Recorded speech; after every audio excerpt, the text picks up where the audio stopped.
have you heard about season 2 of Mare of Easttown? Well, Justin, I tell you, I surely have heard about this. There's a strong likelihood that it's coming back. We like that. This is per Kate Winslet, the star of Mare of Easttown. She was great in Mare of Easttown. Right, which it has the same creator, Brad Inglesby, as Task. And it seems like he's really getting his flowers, because Task also renewed for a season 2. And I didn't know that. Yeah, it was, I think, initially marketed as a miniseries, right? But it was very quickly renewed for season 2. Do you think there's going to be like a Delco Avengers crossover between Task and Mare of Easttown? Could you imagine? Mare of Easttown will return in Avengers Doomsday.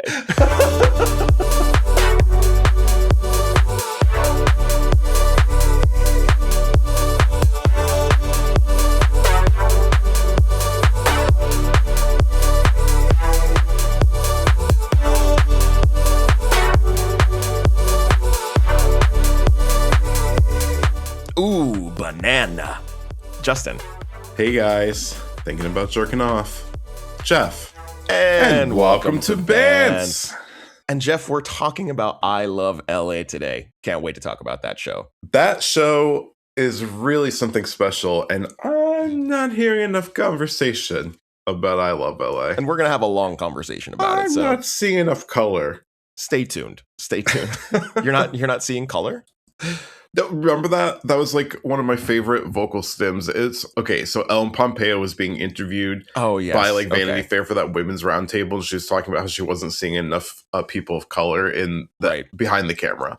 I recall. I'm not seeing enough color.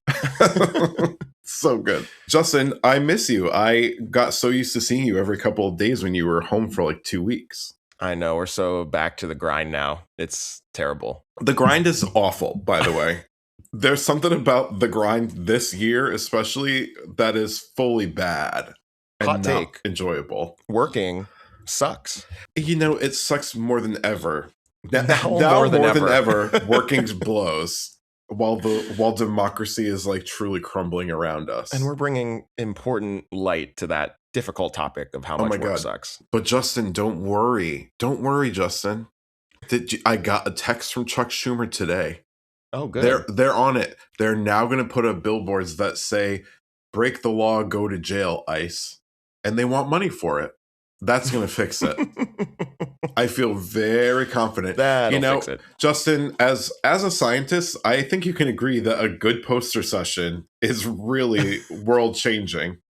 Especially a poster that says, "Break the law, go to jail." Yeah, that's some cutting edge research right there. You gotta remind people that's how it works. For everyone, no immunity. It's crazy. I'm like, is this seriously what's happening right now? This is what we're doing? It is a little bit surreal. I'm going to write a strongly worded letter, and that will make people bend to my will and follow the law. There we go. All set. Good job, Geoff. Should you run for president? Justin, I think no, I shouldn't. You can't even yes and to that. You're like, it's no, not. I can't. There's just power would corrupt me quickly. Oh. I think I'd be no better really than some of the folks that are in charge now, except for, the opposite end of the spectrum. You do have like authoritarian tendencies.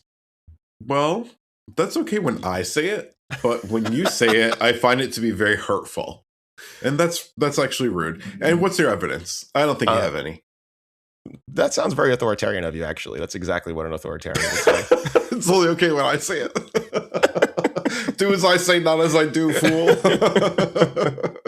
Well, Geoff, we have a long list of hot topics today, so let's get started with some hot topics. And this first one is firmly in your wheelhouse, Geoff.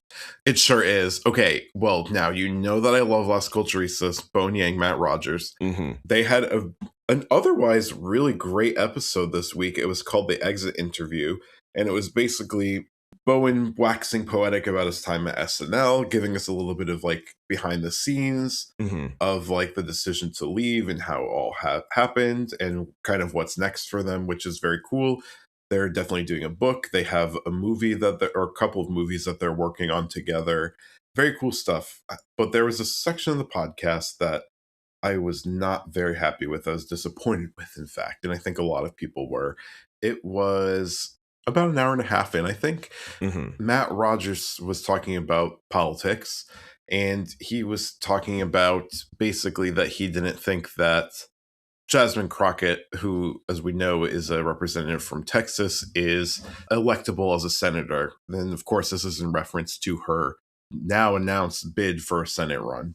Right. And he basically urged people not to give money to her because I'm not going to quote him exactly, but he paraphrased that he didn't think she was very electable because she's too big and too defined in the public sphere. He felt that we need we being like people of the liberal side of the fence need to run a candidate who is not as well known and is not already like in the crosshairs of the conservative media landscape.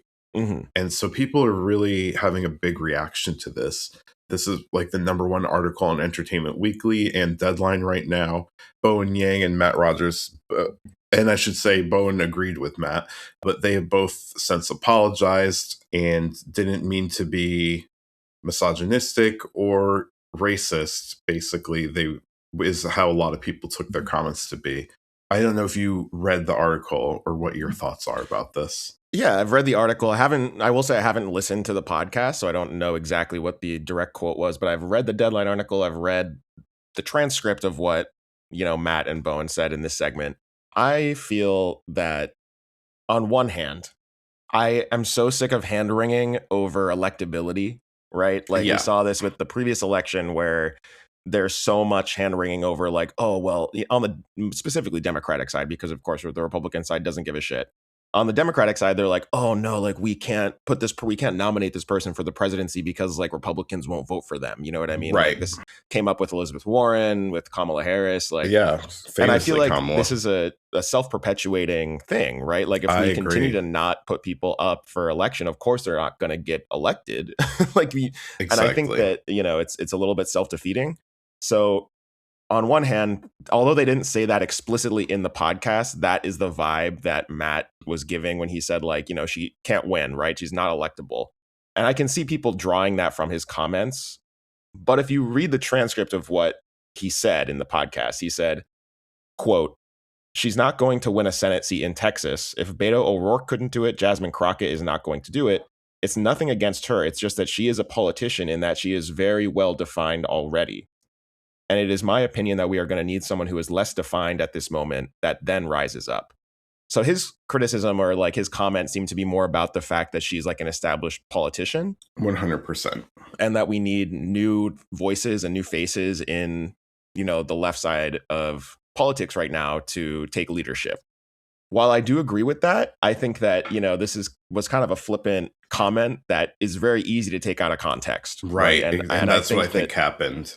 Exactly. And I do, in theory, agree with the fact that like a lot of these Senate races that are in deep red states, that have popular Democratic candidates, they make an insane amount of money. Right. Right. And then they never win. Yep. And it is like in a lot of ways not the most effective use of fundraising money. Yeah. And I think that is also partially what Matt was getting after with this is like, definitely. Look at how much money Beto raised in Texas, however many years ago. And he obviously didn't win against like one of the most unpopular senators in the country, Ted Cruz. Right. Right. So I don't know. On one hand, I understand where Matt is coming from, but I do think that this was not put in the best light. Like, I think that they could have done a better job. If they're going to talk about politics, at least be a little bit more nuanced and clear with your communication, Yeah, I think it was just like a mechanic of like them being towards the end of their episode and like having a lot of the episode is called Exit Interview parentheses the cathartic episode, so there was like a lot of emotion. So I don't necessarily think that they were like in the best mindset to be talking about it. I think they were kind of exhausted emotionally, but also I do think like it is important to talk about politicians in the way that we're like critiquing their policy standpoints, not their electability. And I think it's just also, and I know that Matt and Bowen didn't mean it this way at all because they're not like racist people. But, you know, you have to be super careful when you're talking, especially about women and Black women, because we rely so much on Black women to show up in elections and to vote and to organize and help promote these candidates that we put forward. And then we also poo-poo their ability to actually be the candidates and be the leaders. Yeah. I mean, it happened with Kamala big time this last round, and it's kind of happening with Jasmine Crockett right now too.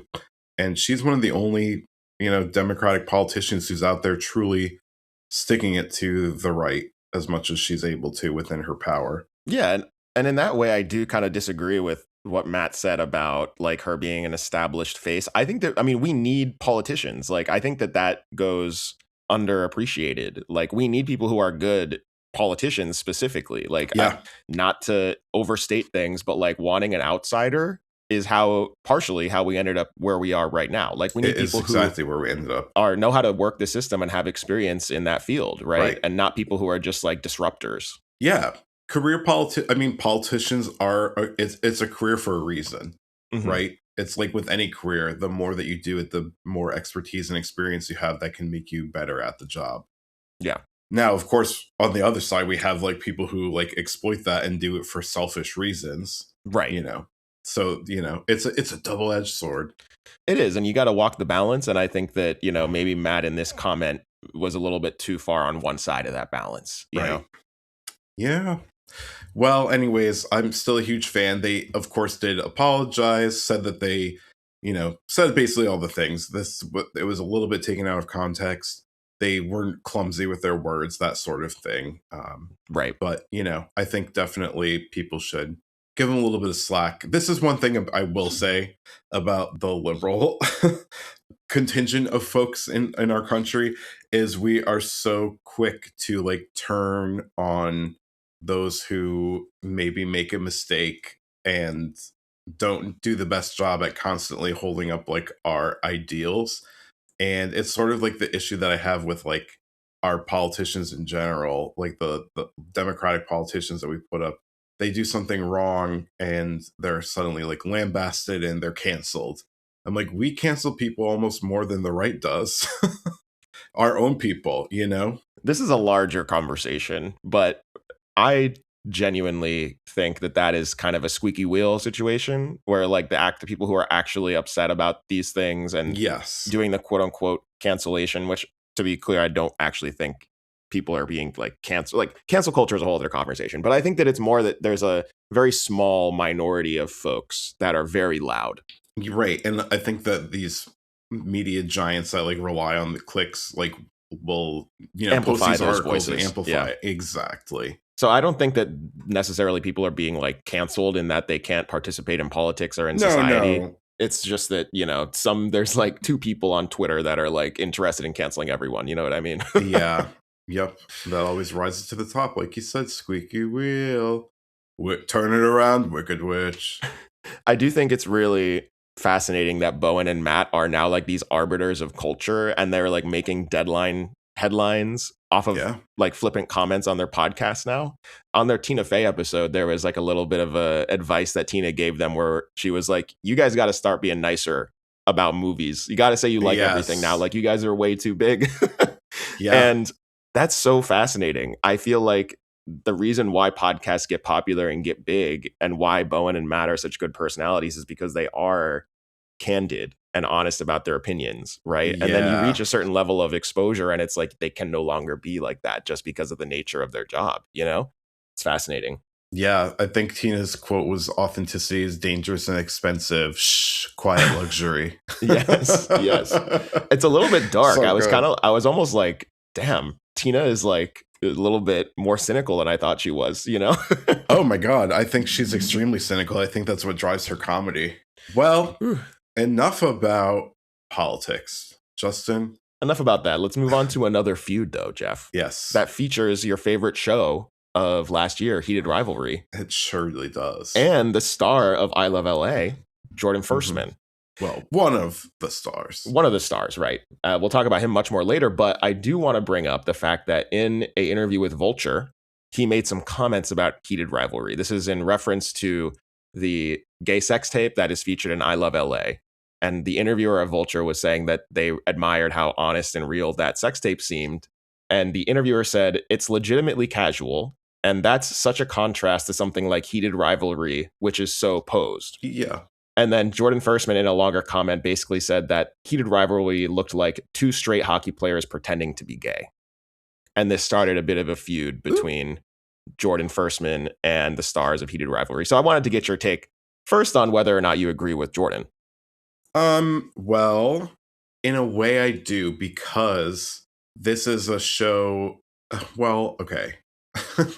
I have never made one of those, so I can't actually say whether or not it feels totally realistic or lived in. But like Heated Rivalry is highly choreographed because it's like meant for broadcast television, and like you're only really allowed to show butts. You can't show full frontal. So like it is choreographed and it is steamy. It's a little porn like, you know, it's like softcore porn basically, the way that it's shot. So sure, I guess there is like a choreographed element to it, but I just think that those scenes felt very passionate and real. So just because it like theirs was a little bit more choreographed and like looked kind of perfect, and like the sex tape in I Love LA was like very casual and like DIY amateur sort of style, I don't think that means that like one is more realistic than the other necessarily. It's just a different vibe. Yeah, or not, like realism isn't necessarily the goal of every TV show. Exactly. And there's not like one way to have sex that is like looks authentic and real. Yeah. And especially something like Heated Rivalry, which is explicitly like a romance show. Yeah. You know, it's heightened. It's romantic. It's not necessarily trying to reflect. Yes, it's not necessarily trying to reflect what like actual sex reality is like. Yeah, because nobody has that life. You know, very few people in the world. So of course everything's heightened and like glamorous looking. Yeah, and I also think the point of it, and you know, in I Love LA, is to show like a softer side of Jordan's character. And so like I think that the tape does that and shows the like actual romantic and amorous side of his character in that short clip that we see of it. What's up, y'all? Editor Justin here. Just wanted to add a little bit of context to this beef, or former beef, I guess. Turns out Jordan Firstman has since apologized and emphasized in social media posts that he loves Heated Rivalry, and he's even taken a pic with one of the stars of the show. So it seems like this beef is squashed. There is no longer a feud, and just wanted to make sure I mentioned that before we moved on from the topic. Anyways, let's get back to the show. So they were doing different things. I mean, they're very different shows. Very different. One, you're intended to take the sex scenes as like steamy. And I think something that's interesting, and we'll get more into I Love LA, but like sex is inherently also kind of funny, right? Just like if you look at it with an objective point of view, right? And I think that I Love LA is leaning way more into that. And then Heated Rivalry, based on what I've heard, is way more like, you're supposed to take these seriously. Wait a second now. Based on what I heard, you still haven't watched? No, I have. That's homophobic. Jeff, I've been watching Task. I've been watching Task. Okay, recently. Task is so good though, right? Yes, it's great. It? I have been enjoying it. It's actually way more complex of a narrative than I thought, which I shouldn't have been surprised because I liked it. You loved it. Mare of Easttown, I also really loved. Speaking of which, Jeff. Yes. Have you heard about season 2 of Mare of Easttown? Well, Justin, I tell you, I surely have heard about this. There's a strong likelihood that it's coming back. We like that. This is per Kate Winslet, the star of Mare of Easttown. The star of Titanic. Yes. The star of Revolutionary Road. The star of The Dictator. Do you remember that show? I do. I haven't watched it. I remember you said you watched it and you thought you had mixed feelings. It was... I think I can now say it was not a great show. Okay. But I can also say that Kate Winslet was great in it. I just don't think that there was a real point to the show. Interesting. Yeah. Okay. But she was great in Mare of Easttown. Right, which it has the same creator, Brad Inglesby, as Task. And it seems like he's really getting his flowers, because Task also renewed for a season 2. And I didn't know that. Yeah. It was, I think, initially marketed as a miniseries, right? But it was very quickly renewed for season 2. Do you think there's going to be like a Delco Avengers crossover between Task and Mare of Easttown? Could you imagine? Mare of Easttown will return in Avengers Doomsday. Could you imagine? Wait, okay, do your best Delco County accent. You know I cannot Justin, do accents. you gotta try it. Justin, the only way you get better at something is to practice. Can I just say Wooter? Okay. How about that? That's all I'm giving you. Let me hear yours. You're actually good at accents. Okay, I'm gonna do my best here. Did you hear that there's gonna be a crossover episode? Nope, that went Minnesota. That's Minnesota. Nope, that was Midwest. Bad. But Yins is like definitely a Philly, not a Philly thing, a Pennsylvania thing. They say that a lot in like that part of the world, and also in Pittsburgh area. Yins guys. Isn't that funny? That's cute. Imagine saying that. That's cute. It's cute. Okay. We like that. Well, I am excited for this to come back. She was so great. I loved that show. Speaking of accents, that was like maybe the most impressive accent work I've ever seen. Oh, it was really Easttown, yeah. Yes. I thought you were talking about me for a second. I was like, oh, you need to get out more. I think, hot take. I think Kate Winslet is a better actor than you, Geoff. Sorry. Wow. And you've heard it here first, folks. I can't even believe I'm hearing you say this, but that's okay. That's all right. We're all entitled to our opinion. Well, Geoff, I would like to hear more about this Ashley Tisdale story, which I don't know much about. So tell me. Okay. Well, I'm going to try to get this down to a quick thing. Okay. Basically, Ashley Tisdale-French is her married name, had a group of celebrity mom friends. I think all their kids, I think they live in similar area and a bunch of their kids go to school together. So people in this group are like Mandy Moore, Hilary Duff, Meghan Trainor, and Ashley French. And there's some other people who I would say are probably like B-list celebrities or like influencers in this like mom group of friends. So Ashley Tisdale on the 1st of January released this essay where she basically was like, the post was called "You're allowed to leave your mom group." And she didn't like call out any person by name, but it was published on The Cut. And she basically said that she had been iced out of a mom friend group. Now, previously on social media, if you look back and their posts are still all there, this group of women has been photographed together. They had like a spa day. They've had like sleepovers, like blah, blah, blah. Their kids have play dates, yada, yada, yada. You know, just like typical like mom stuff. Like it's like a mommy hangout group, basically. And so Ashley Tisdale alleges that she was like iced out of this group. She wasn't invited to things. And then it gets messy because Hilary Duff's husband posted and was kind of like, he said, "When you're the most self-obsessed, tone-deaf person on earth, other moms tend to shift their focus to their actual toddlers. A mom group tell-all through a father's eyes." So that was Hilary Duff's husband, Matthew Coma. Right, who's a pretty well-known songwriter himself. Yes. Yeah. He posted a photo of Ashley Tisdale's like title on The Cut, you know, the title card, and then like posted his own over it, which is messy. Yeah, so anyways, there was just like a back and forth, and now Mandy Moore, her husband, has said something on social media. There's like this woman, Daryl Sabara, who I don't actually know who she is, but she was in this group, and she was like, "Oh, there's no drama over here, just trying to keep the kids happy." And I guess TMZ asked her how she felt about Tisdale's essay, and she said, "I don't really know. I just hope she's okay."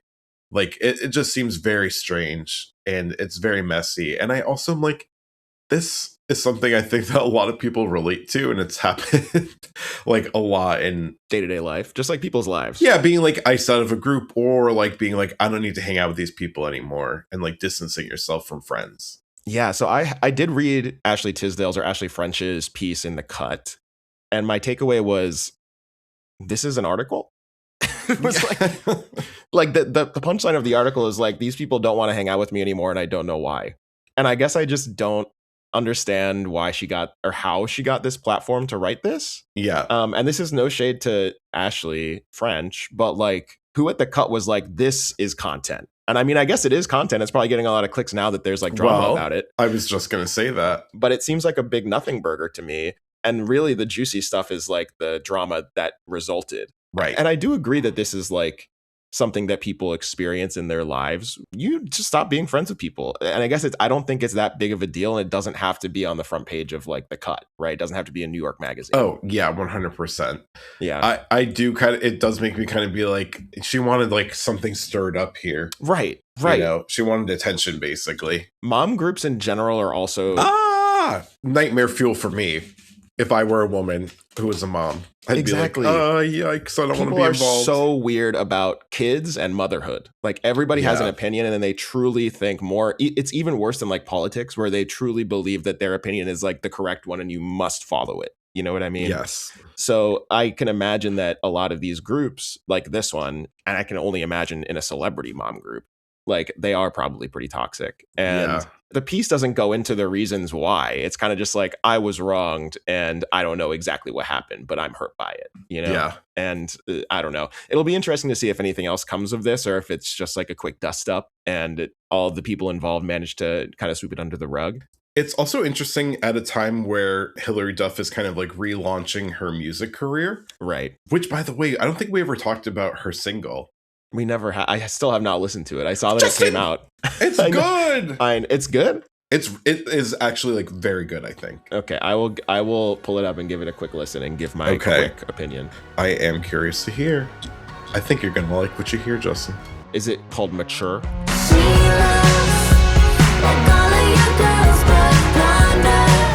Okay, I got to the chorus, and I'm happy to stop it there. I think it's mid. Justin, it's Hilary. It's fine. I don't know. Maybe it's definitely not the dance pop that you were expecting, that you predicted back when we talked about her return to. It was not music. Dance pop. No. Yeah, it's more like pretty straightforward Katy Perry type stuff. I feel gut Geoff punched. Is speechless over there. That was such a read, Justin. I don't mean it in like a shady way. Katy Perry has put out good music. You know, we liked her most recent single. Yes. Most recent single was Goob. Yes. Goob, can confirm. Indeed. All right. Well, we're going to flash forward briefly to recap the results of the Golden Globes. The Golden Globes. Justin, it's award season. It's in full swing. It has begun. We had the Critics' Choice last weekend. We did. And this weekend, today, or yesterday. At time of podcast. Oh, wait, no, we're fast forwarding. We're fast forwarding. Okay. And shortly later, we'll have the Golden Globes. Well, it's future Justin and future Geoff here, and we're here to talk about the Golden Globes. And we're also here to deliver a message. Things are even worse. Prepare yourselves, listeners. Damn. The world is chaos. But the Golden Globes were, I would say, good. What'd you think? I would say that they were also not chaos. I think it was very orderly. We kept things moving. Did still run over by about 28 minutes, but that's okay. Finished before midnight, though. Finished before midnight. Could be worse. What'd you think of Nikki Glazer's hosting job in the telecast? I thought she did a good job. I think she's always good. And I kind of loved how she really dug in on a few celebrities. Like, I know she's like friends with Kevin Hart and The Rock. And so she just like really trolled Kevin for quite a bit of her like monologue, which was funny. And I like that. I love anybody who's shitting on Kevin Hart. The Z-Way interview with Kevin Hart. Sometimes I just go back to it, you know? I rewatch Z-Way all the time. One of my favorite interviews with her is when she did George Santos. I actually couldn't get through that one. I was like, this is Justin, too it was cringe. So funny. It was too funny. He's so insane. It's nuts. And I also love her interview with Caleb Heron. I rewatch that often. Yeah, Caleb Heron is hysterical. That one's good. Love Caleb Heron. Good shit. But anyways. I also thought Nikki Glazer was pretty great. One joke that I really thought stood out and I did laugh at was when she said Michael B. Jordan played twins in Sinners and Nikki B. Jerkin. Yeah, that was very good. Also, like, gold. I kind of loved it when she said he's playing brothers. Am I allowed to say that? Something sounds Funny off. Joke. Yeah, good joke. Funny joke. So I think she did a great job. Also, she looked fantastic. She's gotten some work done. She was pumped for the gig, but she looked great. Loved it. She brought attention to it on stage, you know? She did, yeah. We love that. We love a self-aware queen. By the way, when I get my work done, I'm going to let everybody know. And be like, look at my eyes. Don't they look full? Look at those under eyes. Look at my eyes. Aren't the eye bags missing? Have you seen my chin singular? I'll await the announcement on the pod. Can't wait for that episode. I can't wait for the work to be done. It's going to be good, Justin. I'll be hosting the Golden Globes.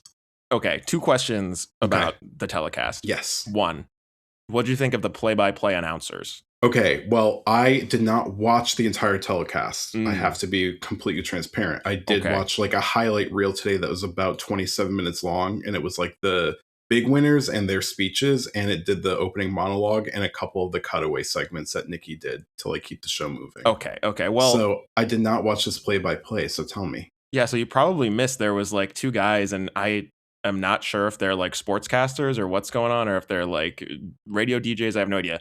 But they were essentially filling the empty space whenever the winners were walking from the audience to the stage with like factoids. Oh, yeah. I didn't remember it happening last year, and I think it's a new edition, and I wasn't sure how to feel about it. I don't know. I didn't absolutely hate it. They do those often at award shows, though, where it's like, this is the 7th win and 15th nomination for Justin. Or Justin's last nomination was for 2007's The Revenant or whatever. Yeah, but it wasn't that formal. It was more like, did you guys hear that on the set of Hamnet, they were actually dancing to Rihanna? It was like that kind of stuff. Oh, okay. More like podcasters, actually. Now that I'm thinking Justin, about it. This is a gig for us, I gotta tell you. I'll get pumped, and then we're going to be the Golden Globes interstitial announcers. How fun would that be? We will see. I would love to do that. I think we got the juice. Justin, we gotta. If we see it for ourselves, then everyone else will build. You know, we're vision building. We're consensus creating, and that's the secret, right? Manifestation. And we fully believe in that and endorse that as a podcast. Moving on. Second question about the telecast. Yes. Question 2. Soundtrack. I have never felt older than I felt watching this telecast, because after every single win, I swear to God, there was like some millennial prom dance floor banger that was played. There was like Rihanna, Ponde Replay. Rihanna. When Judd Apatow came out, they played Apatow, which I thought was very clever. When Macaulay Culkin came out, they played Return of the Mac, which I also thought was clever. But I'm like, I love that. We're old. Like right now, this is like the consensus music that we're playing at award shows. 100%. This is the get everybody on the dance floor kind of songs, you know, because we're the olds. We're the olds at the wedding. It was like being at a wedding. It felt like that. Like they played, I think, Celebrate when Hamnet won Best Picture drama. Oh no! And I was like, this is about dead children. We're not doing Celebrate. That is for the real olds. It was wild. That really is like strange. Our parents' generation and above love Celebrate. They get on the dance floor. Everybody's drunk auntie with her little. What's this? What's this about? What is at weddings? What is with like every woman who is not like an outrageous auntie type is wearing like a shawl around her shoulders? What's going on with that? At what age are you like, I think a conservative and practical shawl is called for on this occasion? Well, Anna's already there. Damn. Well, Anna is a boomer, though. Anna's a boomer. But she does love a shawl. She does love a shawl. I think the shawl age is different for everyone. Shawl age. Title of ep? Could be. Just saying. Sure. Throwing it out there. Shawl age. I'll consider it. Okay, I didn't notice all of those songs because, like I said, I watched like a compilation thing of it. Yeah. So a lot of that was cut out. But Celebrate for the picture of the year, that feels a little on the nose and kind of like cheap, right? It was just, it felt a little bit like gaudy, which I guess is kind of the Golden Globes thing. But like it went a little bit over the line for me. I thought it was a little bit cheesy. And again, I felt old. Yeah. I was like, we're really including like We Found Love in here. Terrifying. Damn. Okay, Justin. Let's talk about our highlights, though, for the Golden Globes. Okay. What really stuck out to you as a surprise or like a really well-deserved win? Okay, 2 different things. I'll talk surprise first, because there were, I would say, one major surprise that I was pretty happy with was Rose Byrne winning Best Actress in a musical or comedy for If I Had Legs, I'd Kick You. Would I describe that movie as a comedy? No. Definitely not. However, I'm very happy that Rose Byrne won for this movie that made, I think, like $1 million in the box office, like barely anything. And in her speech, she shouted out the director, Mare Bronstein. And if you listen to our episode where I had If I Had Legs, I'd Kick You as my What's Good, you know that this is closely based on Mare Bronstein's real life. And she didn't make a movie for almost a decade because of a similar experience that she had with her child. So it was like actually moving for me. It was a great speech, and also just good to see Rose Byrne get her flowers because she is supremely underrated, and I hope more people watch that movie. I have that movie on my list to watch because of your What's Good, and I also love seeing her up there winning the award. I think she was as surprised as we were. Yeah. If you watched her reaction when they called her name, she really genuinely looked like shocked, like what the hell? Yeah.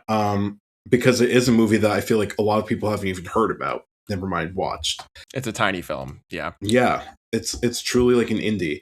And Rose Byrne, I just watched Spy the other day, that movie with Melissa McCarthy and Rose Byrne. Yeah. Rose Byrne is so funny in that movie, and she's also good in that show on Apple TV Plus with Seth Rogen. I've only watched like 2 or 3 episodes of Neighbors? Is that the... no, that's the film. Platonic, the film. I think, is Platonic. the name. I think it's Platonic. I've only watched like 3 episodes of it, but I was really enjoying that. And I think I've talked about this on the pod before, but one of my all-time favorite shows, which I am rewatching for the first time, is Damages. And Rose Byrne, that was like kind of her breakout role in the US. Mm-hmm. She's so good in it, and I gotta tell you, that show really stands up. That show rips. Holds up, I mean. Yeah. You've talked about it on the pod before, for sure. Yeah. Love Rose Byrne. Congrats to her. Congrats to her. Any surprises on your end, Geoff?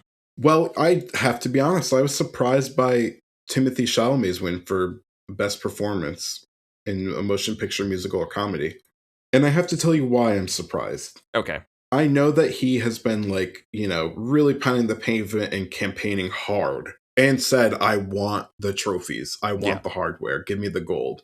He said that. I think very oftentimes like that kind of ambition is not really rewarded. I think oftentimes it's like seen as like too thirsty. Mm-hmm. And also, he's up against like some absolutely incredible actors in this category. I mean, Leonardo DiCaprio for One Battle, which... Right. Yeah. Which I think was like the favorite to win that. I think in this category, it was 50-50 Leo Timmy. It was like a horse race between these two. Wild. I personally was happy to see this because, all respect to Leo. He's won his Oscar. He's established. People know who he is. Yeah. And while I enjoyed his performance in One Battle, I do think that Timmy, like, you gotta respect the hustle. And I feel like you have to reward people who want to be great actors and not just like a celebrity. Do you know what I mean? Yeah. And I think that Timmy C actually is like dedicated to the art form and is interested in delivering really interesting performances. And I think his performance in Marty Supreme was incredible. So yeah, I was happy with that one. He was really good in that movie. Jesse Plemons, I mean, he was so outstanding to me. Yeah. Like when we watched Begonia, I was like, oh, he has to win. But again, there's a lot of category fraud. Begonia underrated this year, sadly. I think it is going to go down as like a hidden gem in the future. Like we saw it and we did an episode on it. I thought it was really great, but it's not getting traction this year at the award shows. Right. Okay, Teyana Taylor. That was a bit of a surprise. Winning for Best Performance in a supporting role. Now, this is the Ariana Grande category. So say your piece on that. Well, I mean, I didn't watch one battle after another. I know Teyana Taylor, she's been in the game a long time. Long time. Like when we were in high school, I remember her from an episode of My Super Sweet 16. That's how long she's been like famous adjacent, at least. And she also like got her like real big break as like a choreographer for Beyonce, for Christ's sake. Like it's crazy. Yeah. So it is nice to see somebody who's been like working so hard in the industry and like getting better and better and really dedicating time to their craft get their flowers. I still think Ariana was absolutely robbed. I just do. I'm sorry, I just do. She was robbed last year and she's been robbed this year too. And Amy Madigan as well. I mean, this was a tough category because there was a lot of really good performances here. Except for Emily Blunt. No shade, but that part was not written very well. That part was not good from everything I've heard. I was a little bit bummed that Amy Madigan didn't take this one, to be honest. She was kind of the one I was rooting for. Teyana Taylor was great in One Battle. And if we continue to talk about One Battle, something that wasn't surprising, but I was happy to see, was that One Battle did dominate a lot of the other film categories. It won Best Picture, Musical or Comedy. It won Best Director for Paul Thomas Anderson. It won Best Screenplay, Paul Thomas Anderson. Wild. He had a great night. This is kind of what people were expecting from the night. And I think it just solidifies that One Battle is the front runner for Best Picture at the Oscars. Yeah, I mean, I think so. I think unequivocally that is going to just dominate for the rest of the award season. Yeah. I'd be really surprised if it didn't. Justin, let's talk about TV. We got to talk about TV. Can we talk one more thing about film before we move on from that? We certainly can. Okay, because... Share your thoughts. Share your thoughts, Diva. Go off, Queen. The other big winner was Hamnet, which I did reference earlier, won Best Picture Drama. Drama was surprisingly weak this year at the Golden Globes because of all of the rampant category fraud. Category fraud. All of the best films were actually in the musical comedy category this year. Wild. But Hamnet, this feels like an old school Oscar bait film, right? Yeah. Produced by Steven Spielberg, right? Yes. Directed by Chloe Zhao, who's already won an Oscar for Best Directing. Yes. Dead Children. Yep. We got a movie about art. Period pieces. A movie about the value of connection that is about William Shakespeare, that is centered by like a really big emotional performance from Jessie Buckley, who also won Best Actress in a Drama.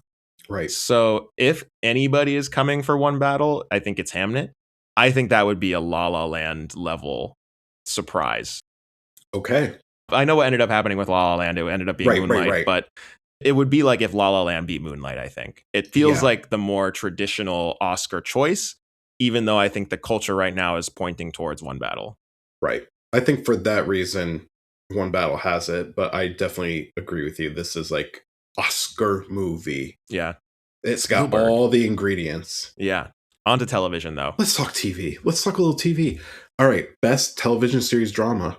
I was not surprised to see The Pit win, but I, of course, did want to see Pluribus.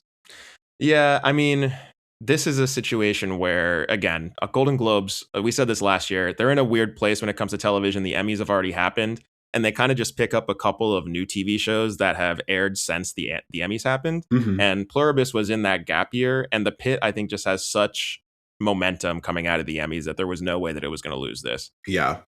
That being said, I was very happy to see Ray Seahorn win for Best Actress in a Drama TV show. Absolutely. I mean, the whole show is on her back, you know? And I keep thinking about Pluribus. Like, I listened back to our episode about it, and I was like, I could go for another hour about this show. Oh my God. We barely scratched the surface. There's so much imagery. There's so many metaphors that we didn't talk about. There's a lot of depth there. And I think a lot of that is thanks to Ray. We didn't talk about the autism, the rampant autism. The what now? The rampant autism that's like heavily featured in Pluribus. She's really into trains, Justin. Really into trains. As a neurodivergent, I can tell you, she's very artistic, let's say. You described that as rampant. Well, okay. Rampant is not... Delete that, actually. Delete it all. Actually, you know what? Keep it in. I'm brave. I'm feeling brave. Leave it in. Okay.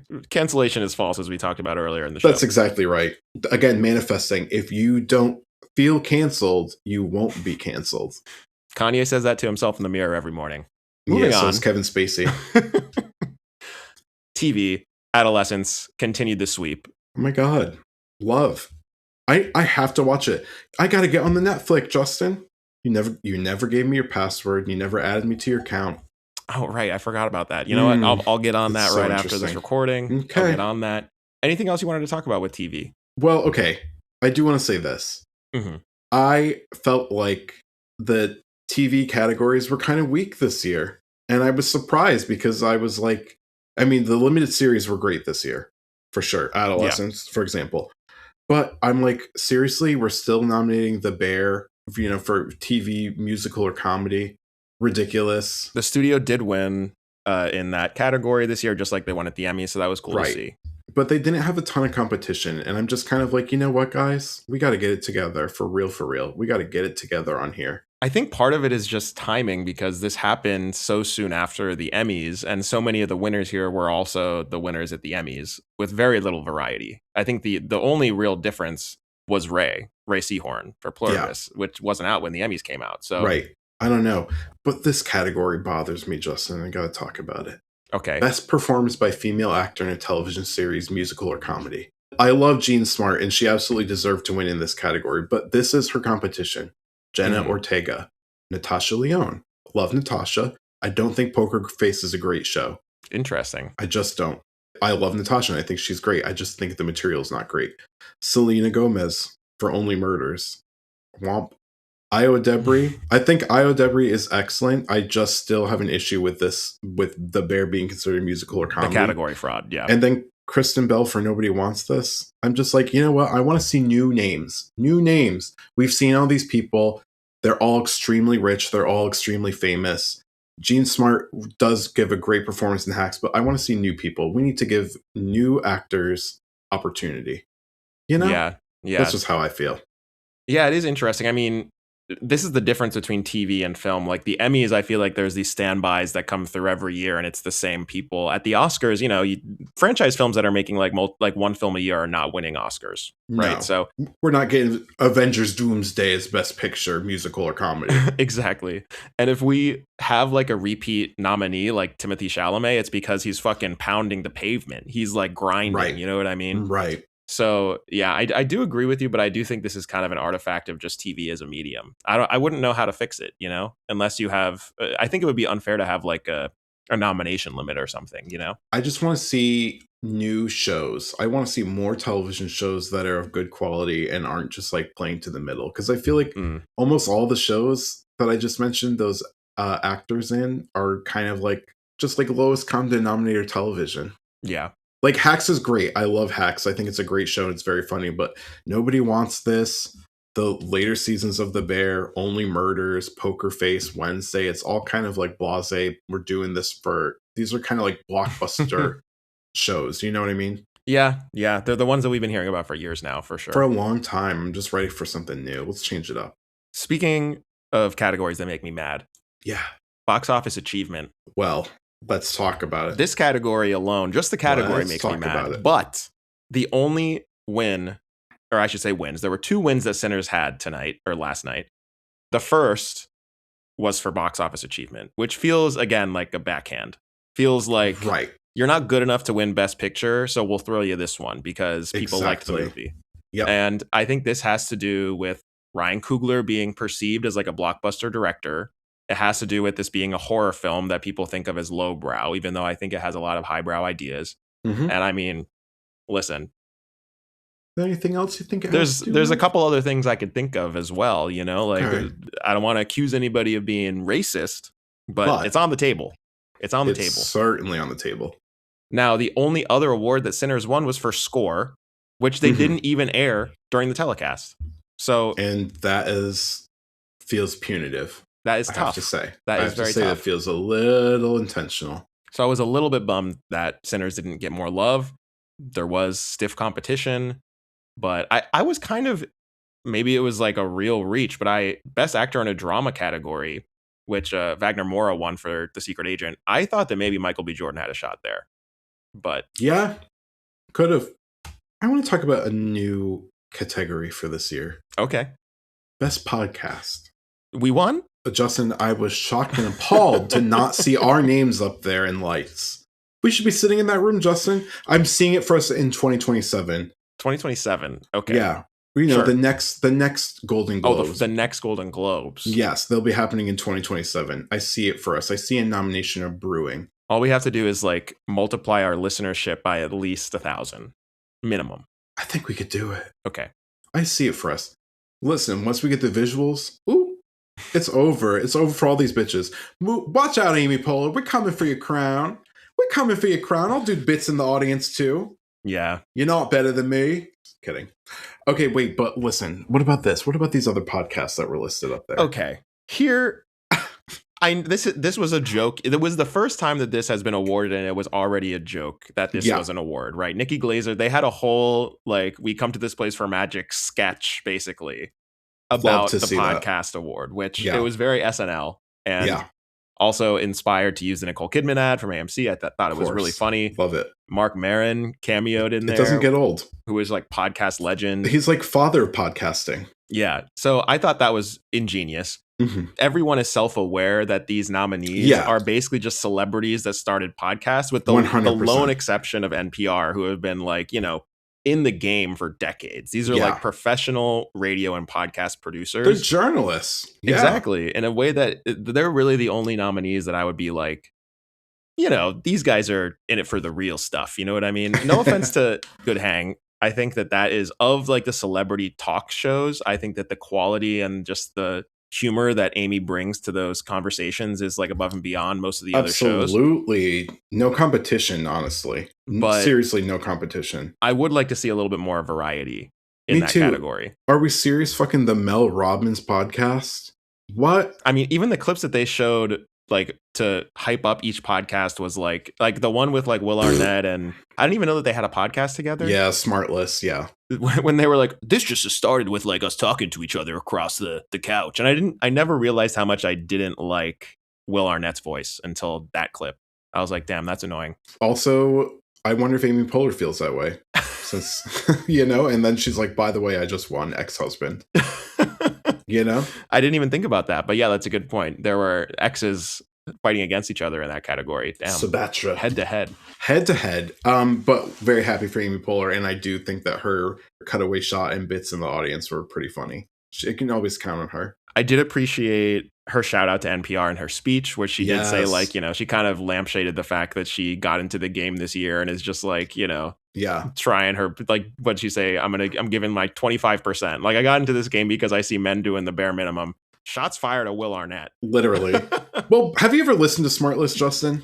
I didn't know it existed until last night. Right. Okay. Well, you're not missing a damn thing, I have to tell you. It is not interesting at all. They just like talk about, there's this weird thing where Jason Bateman, who I think is a great actor, but he's, you know, one of the three hosts of Smartless. And he just like does this thing where he talks a lot about like different foods that he's tried.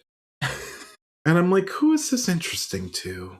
You know, like I've never sat and said, you know, I wonder if Jason Bateman's ever tried kimchi. I've never thought that to myself. What was he like? He was like, I tried kimchi. 6 out of 10. Is it's that the type of stuff? Kind of like that. Yeah, it really is kind of like, you know, that SNL sketch that Sabrina Carpenter was in where they were like they were all dressed as teenage boys who started a podcast? Yes, you once said that my content on this podcast reminded you of that sketch.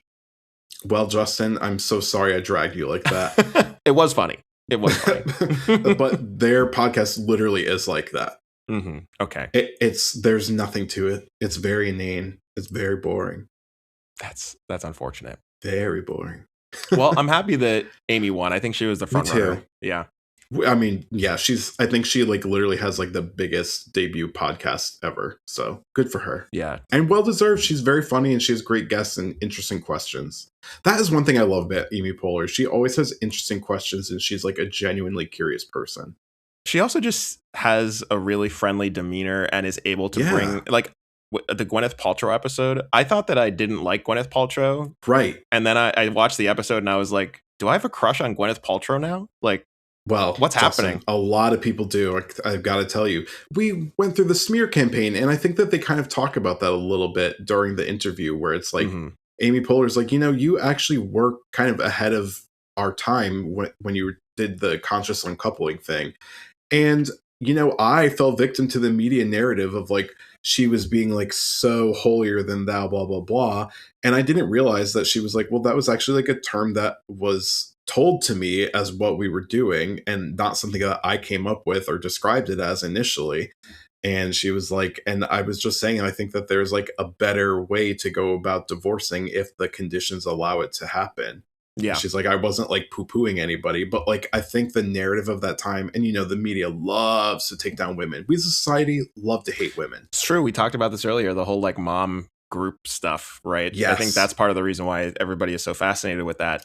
Yep. But I think it wasn't just that like conscious uncoupling kind of like woo-woo stuff, but it's also the wellness, also like exactly. Yeah, the goop of it all. And that to me is more of the red flag. The yoni egg, the vagina candle. Yeah, exactly. But it's funny. I also didn't know that she was good friends with like all the people who went to that high school in LA, Crossroads, Jack Black.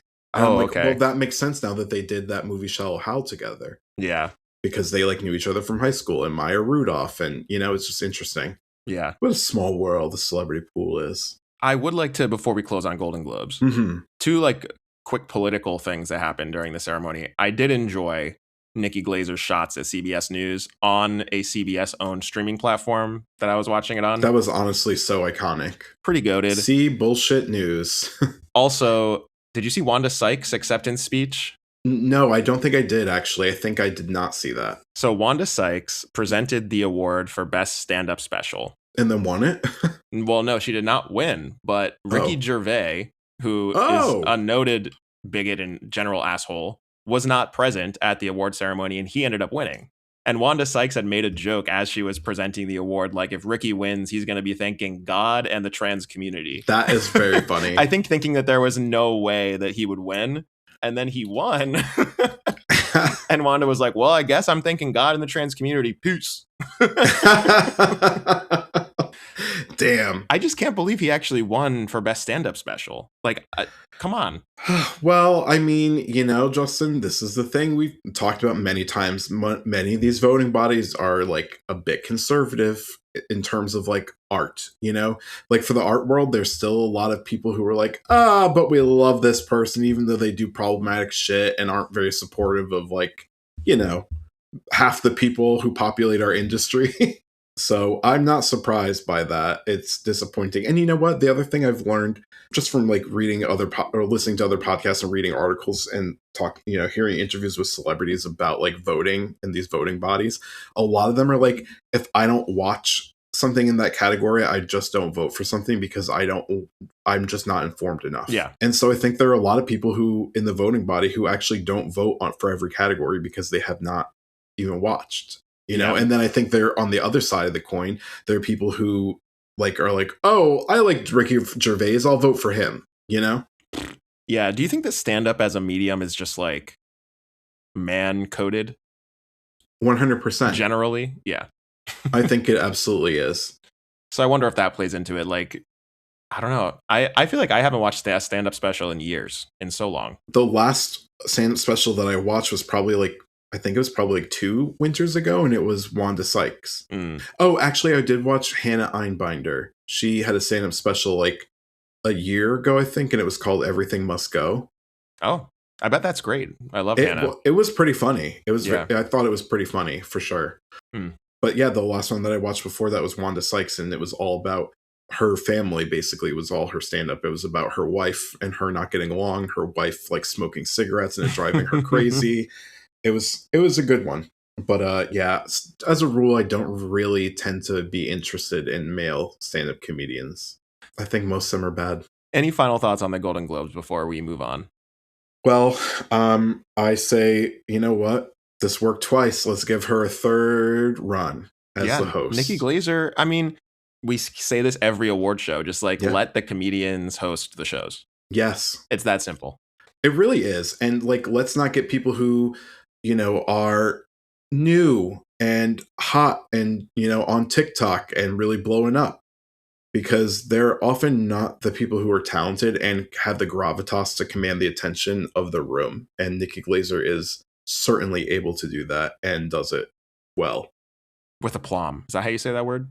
Aplomb? Aplomb? Oh, aplomb? Wait, I feel like I know this turn of phrase. It feels familiar. It's tickling my ear and my brain in a certain way. I've never said it out loud, but I've seen it written. With aplomb. APLOMB. Okay. Means with confidence. With and pizzazz. Flair. Yeah, exactly. With flaneur. How about that for another French word? Sure. Call that your vocab word of the day, listeners. Listeners, dear, you've just learned 2 vocab words, I believe. And with that, Geoff, let's take a quick break, time travel back into the past, and we will talk about the HBO comedy I Love LA. Justin, I love LA, and I can't wait to talk about it.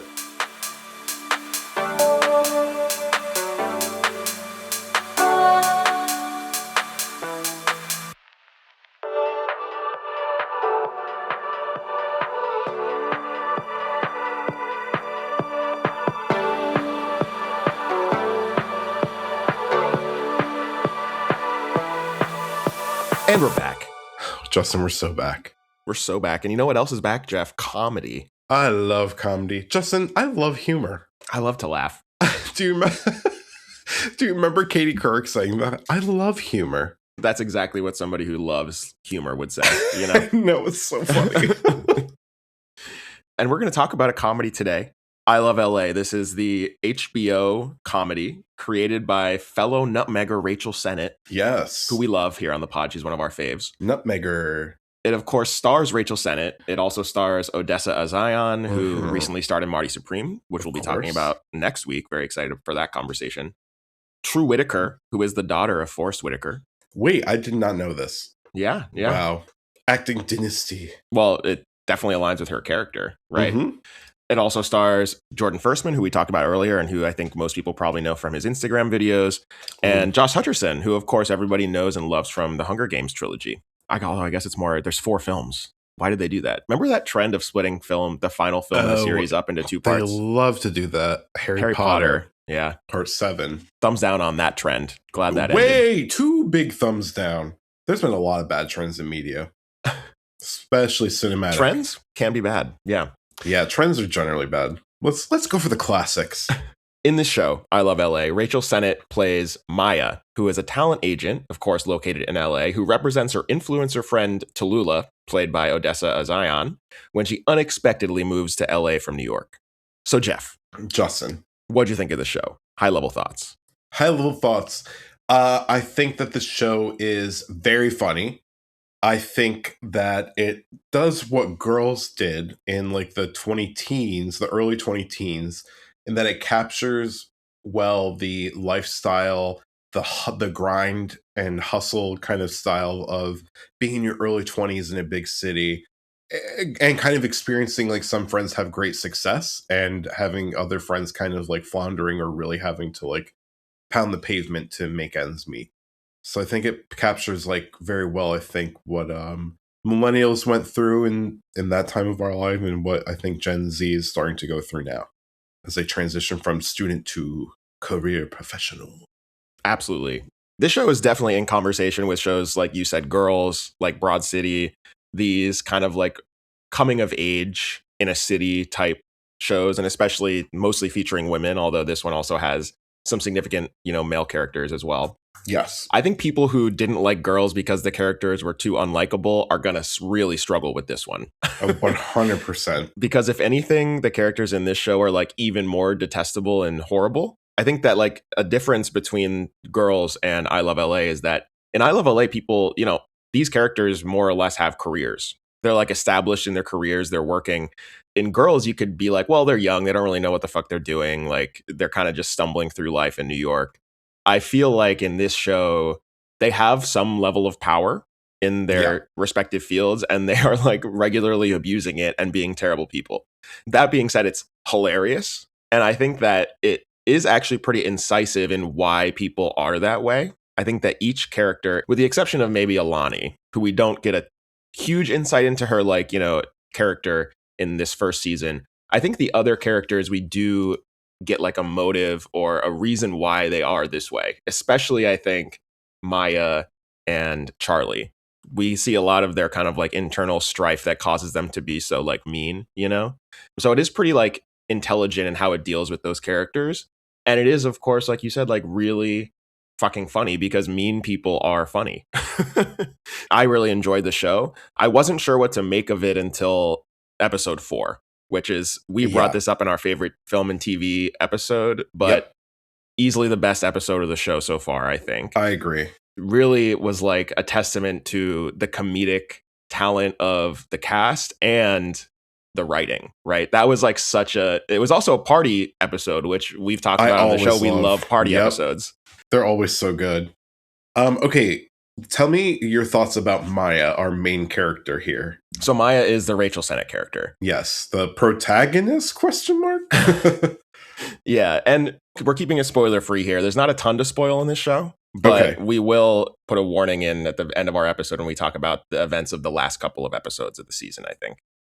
But she is a talent manager at an agency that is led by her boss, Alyssa, who is portrayed in a great guest spot by Leighton Meester, who is incredible in this show. Leighton Meester is so underused and so multi-talented. Remember when she was the lead singer of Cobra Starship back in the day? Yeah, she sings You Make Me Feel Good. Yeah. The hook on that song, which is kind kind of having a resurgence right now. Yeah, it's having a resurgence. All that is it 20 teens music is coming back with the Gen Z kids. God. It's wild. You're so plugged in, Justin. You are truly a youth at your core. I notice when I am doing a DJ set which songs people respond to, and You Make Me Feel Good goes off with the youth. Can confirm. That is really interesting. You know what, Justin? It would go off with me, but it never stopped going off, you know? Oh, yeah. You've been on there on the ground floor. La, la, la, la. You make me feel good. La, la, la, la, la. You make me feel good. Love what that. A banger. Love that vocal distortion. Let's bring that back. You know? The party music of the 2010s and late 2000s was just so fun. It was the best. But I think, we should bring back what? Our conversation about I Love LA. Okay, fine. Wow. Justin's really trying to keep me on track today, guys. This is how we're starting 2026. Justin's got a whip in his hand. You'll fit in great with the current administration. Slave driver. Damn, that's an accusation. Yeah, I said it. Okay, Maya. The character, which is actually you asked me what I thought of the character. If you recall, how this it took so long to get to your answer, Justin. We had to start talking about corporate starship. Whose fault was that?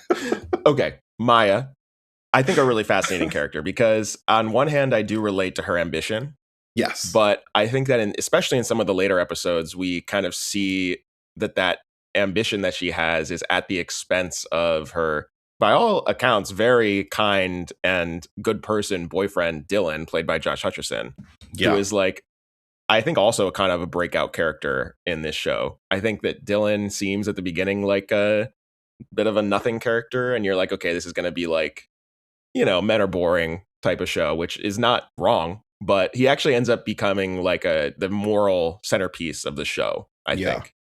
And Rachel Sennett, her character Maya, is kind of almost a foil to his in how they play off each other, right? Because she's very cynical, she's just grabbing for power whenever she can, and she's very I think she's a little bit insecure, which comes through in her relationship with Tallulah, her influencer friend, who is she's getting all of the attention being an influencer and et cetera, et cetera.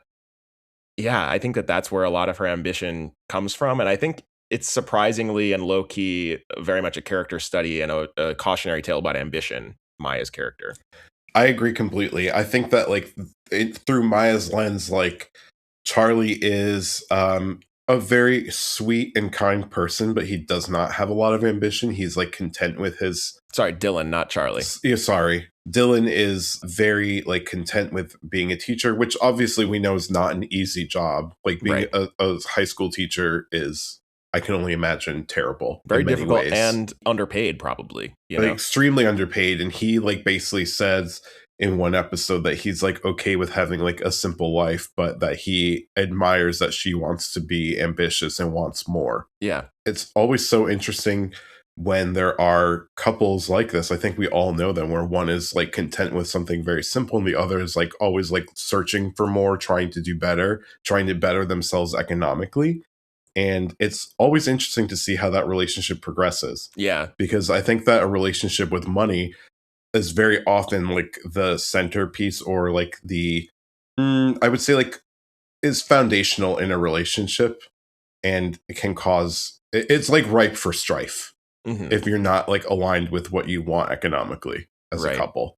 Yeah, and their dynamic, I think, is really highlighted in the 5th episode where they go to a dinner party with Leighton Meester's character, Alyssa, this Maya's boss, and her husband. Such a great episode, by the way. Very funny. Very funny, but also I was this is such a fascinating exploration of Maya and Dylan's relationship, because when they get home, Dylan's man, those people were insufferable. Right. And Maya's I want their life, though. Right. Well, she doesn't say that to him explicitly, you know what I mean? But you can read it on her face that there's a split there. And it also comes through in her actions at the dinner party, where she is constantly just sucking up to Alyssa in every way that she possibly can. Right. And she's Dylan, stop being weird about this. We're trying to be she sees it as just an opportunity to gain more influence. This is a networking opportunity. This is a way to advance my career with Alyssa's mentorship. And she's you got to play along. You got to help. You got to talk about wine, pretend you're interested in finer things in life. I told her you're a songwriter. Oh my God, I forgot about that. That is one thing that I really love about the character Maya, is she is a big liar. She loves to lie. She loves to lie. And I kind of love a character like that who's so obviously deeply flawed, but in many ways you're still interested in like rooting for them. You're like kind of hoping things work out for them. Yeah. Don't we all have a friend somewhere who's like kind of like a phony and a big liar, and you're still kind of like, you're crazy, but I kind of love you, you know? Yeah, yeah. It's actually, there's a episode. Justin, you took a long time to respond, and I forgot. It's because you don't have any other friends. I'm sorry. I'm sorry to bring that up. I was looking something up because I think that a great example of this in the show is the episode where she pretends to be Jewish. Do you remember this? Yes, yes. I think it's the last episode of the show at the finale. She pretends to be Jewish so that she's treated faster at the hospital. There is a long story that presages that yes. It makes sense, but she pretends to be Jewish, Maya, and famously, Rachel Sennett, her big breakout was Shiva Baby. Yes. Right? Yep. Where she plays a Jewish character. Rachel Sennett, not Jewish. So I was just confirming. I had to Google to make sure that she was not Jewish. That seemed to me like a meta commentary on her own portrayal of being a Jewish woman, which I thought was quite funny. Very funny. That episode in particular, I feel, has a very like Larry David-esque kind of setup for the start of the episode with like the yeshiva school being in a bus accident. Yeah. And it comes into play through the whole episode. It's very funny. Yeah, that was great. So I think that's like the interesting part of Maya and Dylan's relationship is that they want different things at the end of the day. Right. And we're kind of watching, I think, throughout this first season, how that plays out when you're coming to the realization that you both are kind of interested in different things, even if you really love one another, which I think they do. Yeah, of course they do. Yeah. What do you think of the other characters? Yeah. Okay. Well, Tallulah is, we all went to college with a woman like Tallulah. Yes. When I watched the first episode, I texted you and I was like, I am simultaneously completely obsessed with Tallulah and I really don't like her. Yeah. I'm conflicted. Yeah, Tallulah is like the consummate like fair weather friend. She's there for a good time, not for a long time. She is also a huge liar. She is a scammer, but she is ultimately really fun to be around and has an infectious energy that you can't help get like giddy when you're like watching her on screen, because you're just like, what craziness is this bitch gonna bring to us today? Yeah, she's a little bit. I mean, it's interesting. They're all of the characters in this show are on the spectrum of like childlike floating through life versus like a real person. That they all kind of line up somewhere on that spectrum. I think that Alani, True Whitaker's character, is probably the most completely clueless, but she's so privileged that it like doesn't matter. Yeah. Tallulah's also kind of like she doesn't seem evil, right? No, I don't think any of these characters are bad people. Well. Okay. I think that some of the characters are bad people. I don't think that I don't think they have malicious intent. Right. That's the difference. I do actually think that Charlie and Maya at times do have malicious intent. Like that's the difference, I think, between like Tallulah and Maya. I think Tallulah is just like, so she has such pretty privilege that she's just like floating through life and kind of like occasionally hurting people along the way, and she doesn't even know she's doing it. By the way, let's talk about that hair. Okay. Tallulah's hair. This has been a recurring conversation in our text messages. It has been. Is it real? And the answer to that question is no. That is wrong.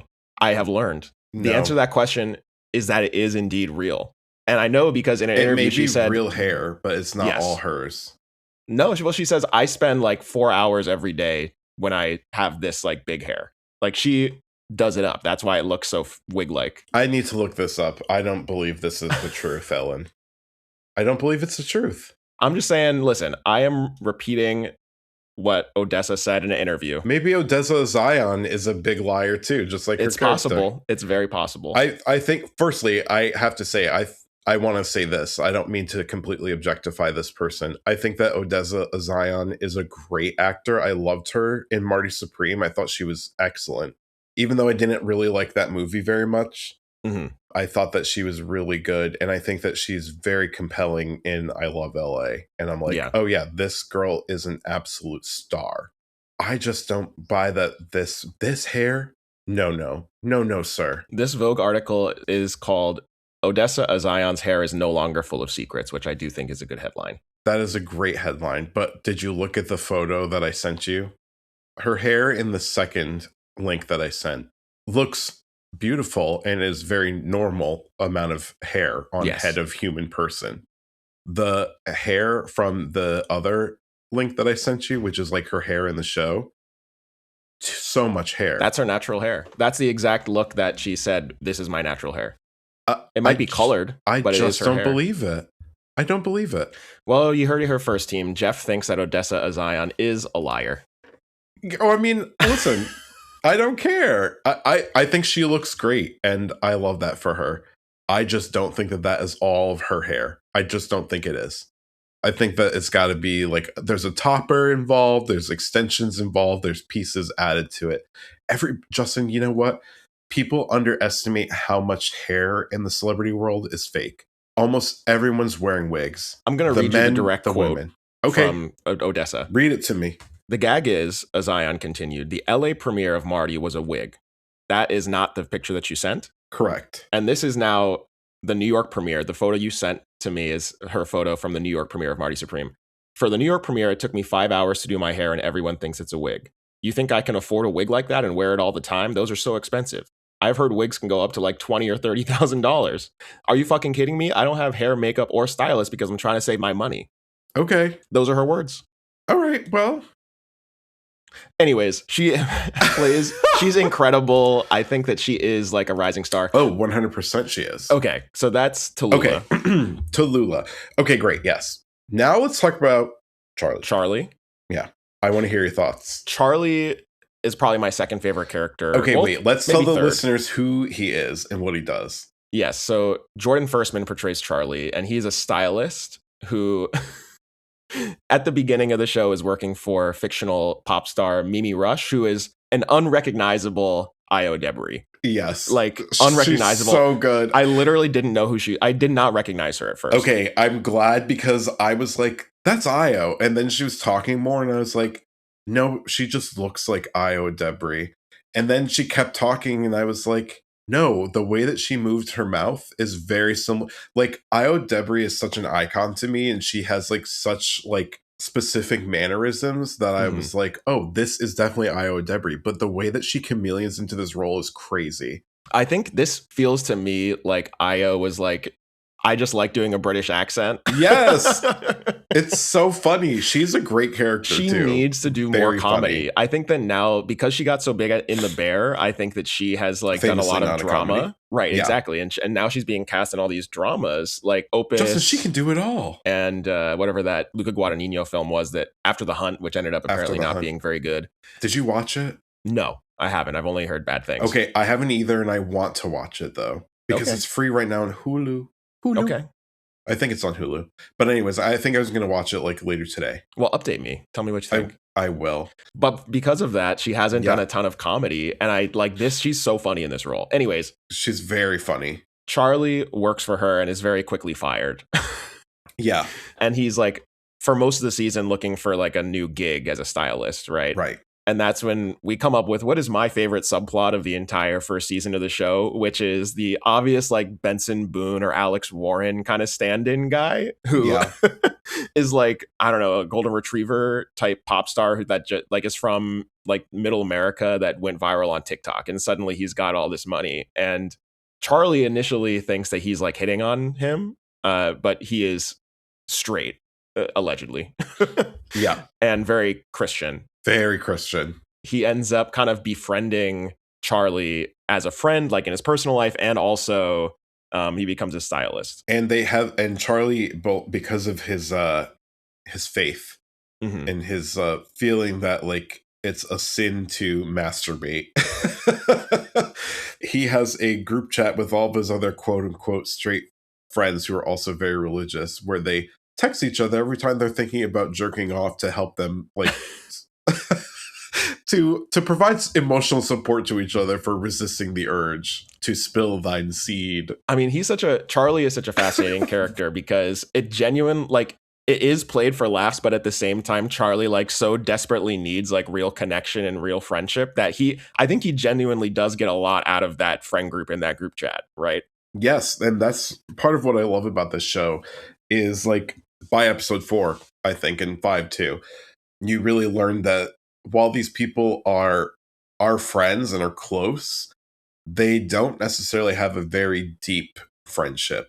They're there for each other, they show up, but there's like something a little bit eerie and something I will say I think is very LA, where it's like they never seem to go very deep with each other. They're more like people who just happen to be in the same place, and then they're like, oh, we get along, we have a good time together. But they don't like provide a ton of emotional support for each other. There's a real like darkness to the show for that reason. Like it feels like there is like a rot at the center of these friendships, with the exception of Dylan, of course, who is like the normie guy in the picture. And that's why on the TV and film episode, I was like, oh, it was a lot darker than I imagined. It feels like I Love LA as a title for the show is like sarcasm almost. Like, it's interesting. And I think that when Rachel Sennett was promoting this show, she said a few times that she was really inspired by Entourage. And she said, this is like Entourage for LA It Girls, which I at the time took as a red flag because I haven't watched a ton of Entourage, but it's been criticized for years now about being like misogynistic and really shallow. But what's interesting and why I think I Love LA is at once influenced by Entourage and better than it is that it is kind of investigating that emptiness, that hollowness, right? Right. So yeah, I thought that was like a really surprising facet of the show. I agree. And I do want to say, when you just mentioned about Dylan, there is like a really nice, like it's a couple of scenes, but there's a really nice portion of one of the episodes where Dylan and Charlie spend like basically a whole night hanging out together alone. Yeah. And I was like, wow, the way that like Dylan, I actually thought it was going a different route. Well, like it was hilarious. There was a great line read where he was like, well, I've always kind of had this fantasy. Yeah. And then Charlie like looks over at him and he's like, Ken Burns' Vietnam War documentary. Yeah. It was that I was like, oh no, I think that they're going to hook up, but they ultimately did not. But it was like the first time that we really got to see Charlie like having like an emotional connection with another person and like, you know, being very vulnerable and very real and honest. And it was like Dylan was the one receiving that and like trying to provide like Charlie comfort. While you did say that a lot of these friendships in their day-to-day life feel shallow, in that scene, it made it clear that Charlie actually does know Maya as a person pretty well. He's like, listen, this is what Maya's going through. Like, she's worried about you, even though she's not saying it. Like, if you want to text her, you should just text her, you know? Yeah. And I think that that's what makes these characters tolerable, is that I do think that underneath all of that shallowness, there is like real people that like have feelings. Like, and I think episode 4, which is the party episode, was the first episode where we saw that, especially in like Tallulah, because Tallulah shows up at first and she's like Agent of Chaos, insanely gorgeous agent of chaos that is just like so pretty privileged that she can get away with whatever she wants. But then she kind of like sees the dark side of influencing in that episode and she's like, oh, I don't really want that. Right. And it's like interesting to see that there are like more evil people in the world of this show, right? And that maybe compared to those folks, we can actually sympathize with and love these characters. Yeah, that's part of what I like. I will say I've not spent a great deal of time in LA. When I was there, it was for work and it was pretty brief. But that is definitely like a feeling that you get in that city. It's like everybody is at all times like social climbing and like networking and like trying to find their next best opportunity. And like I do think that there's like a quality of that everywhere, right? Because that's sort of like that's the stage of capitalism that we're in, is that everybody needs to constantly be networking and trying to improve their standing in life. Yeah. However, I do think like in LA, it's like endemic because it is a city full of people who want to be actors or singers or dance, you know what I mean? They want to be in the entertainment industry, and that is such a relationship based and like luck based and opportunistic based industry. I think episode 4, The Party, really shows how many people are out there trying to grind and make it. Yeah. Yep. And that's part of what is great about the episode. So we mentioned it quite a bit, but episode 4, I think, was when I got really hooked on the show. The first couple, I was like, this is pretty good, but I don't know if I like love it. But episode 4 really like did that for me, because we get to see, it's a classic party setup where like all the characters arrive, our main crew arrives together and then gets split up and has like their own little adventure, their side quests during the episode that we get to see. And I do want to talk about Alani. She's the only character, the main character we haven't talked about yet. Yeah. But this episode, I really kind of fell in love with her as a character. Yeah. Because in the first 3 episodes, she didn't really have too much dialogue, and we didn't really get to learn much about her, other than she's like extremely wealthy and has famous parents or famous dad. Yeah. And basically she doesn't have a real job. She has a job at her dad's like record company, and she's like a creative director who like seems to pop into the office basically whenever she feels like, and the people who work for her, quote unquote, are really calling the shots and like try to like silo her off so that she's not actually involved in the day-to-day. Very funny scene when that happened. Yeah, very funny. But this episode I love because we also got to see that she's like a huge nerd. Yeah. So the party like takes place at Elijah Wood's home. And they're specifically told that they're allowed free reign in the house on the first floor and outside, but not to go upstairs.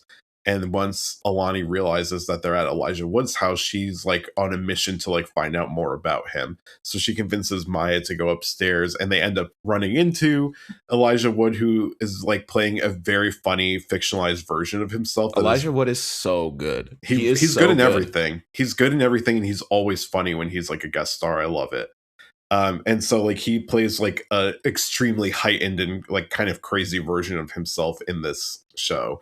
And she is just like falling head over heels because she's like really into the Lord of the Rings. Well, she's really into the Lord of the Rings, and also she gets fun in a funny way. She gets starstruck when she meets somebody that she cares about, or that she sees as a star. Like, remember, I think somebody's like, you get starstruck? Like, wasn't your swimming instructor Robert De Niro? And she was like, oh, that's just like some guy that my dad knows. But like, if it's Elijah Wood, she like can't speak to him. And I think I texted you after watching the episode, and I was like, I am just like Alani when it comes to like celebrities. I'm so bad. I get starstruck really bad with celebrities. So I am exactly the same way. Justin, what celebrity have you been most starstruck by? Well, it's the thing that is really pathetic is that it's not even like celebrities that like you would know. It's just this is why I want you to tell me. I want you to tell everybody. I try to avoid all contact with like famous people because of this now. So it hasn't happened in a long time.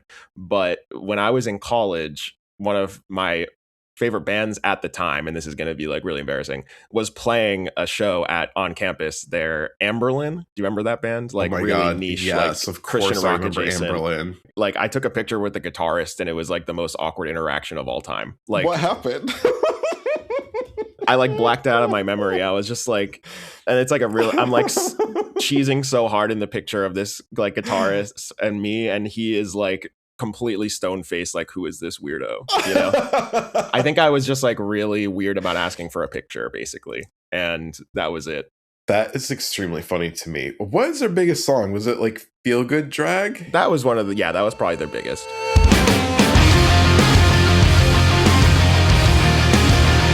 But yeah, I do remember they were like Christian alternative rock. Remember when that was such a thing?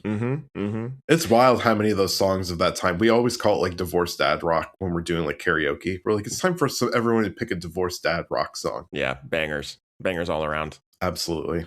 Okay, want to quickly get into some of the spoilers that happen in the final couple episodes?